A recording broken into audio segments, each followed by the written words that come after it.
ये रही तुम्हारी कहानी। बॉक। शीर्षक। दादी एक किनारे के नदी किनारे कपड़ा धो रही थी।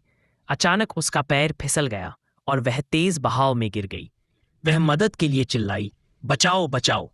तभी एक छोटी मछली आई और बोली, दादी मैं आपको किनारे तक धकेलती हूँ, लेकिन पानी बहुत तेज था। फिर एक कछुआ कुमिर आया और बोला, मेरी पीठ पर चढ़ जाओ। दादी चढ़ गईं, लेकिन लहरों ने उसे भी बहा दिया।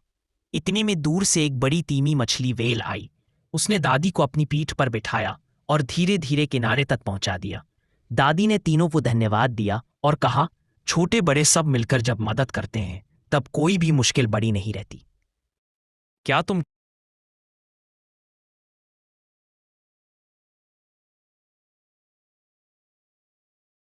ये रही तुम्हारी कहानी। बॉक। शीर्षक। दादी एक किनारे के नदी किनारे कपड़ा धो रही थी। अचानक उसका पैर फिसल गया और वह तेज बहाव में गिर गई। वह मदद के लिए चिल्लाई, बचाओ बचाओ।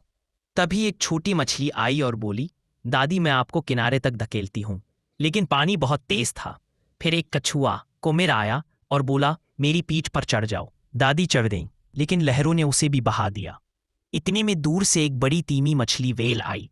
उसने दादी को अपनी पीठ पर बिठाया और धीरे धीरे किनारे तक पहुंचा दिया। दादी ने तीनों को धन्यवाद दिया और कहा, छोटे बड़े सब मिलकर जब मदद करते हैं तब कोई भी मुश्किल बड़ी नहीं रहती। क्या तुम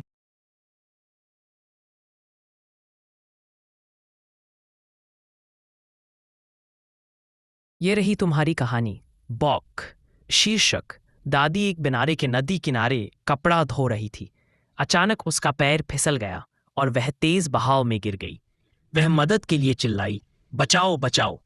तभी एक छोटी मछली आई और बोली, दादी मैं आपको किनारे तक धकेलती हूँ, लेकिन पानी बहुत तेज था। फिर एक कछुआ कुमिर आया और बोला, मेरी पीठ पर चढ़ जाओ। दादी चढ़ गईं, लेकिन लहरों ने उसे भी बहा दिया। इतने में दूर से एक बड़ी तीमी मछली वेल आई। उसने दादी को अपनी पीठ पर बिठाया और धीरे धीरे किनारे तक पहुंचा दिया।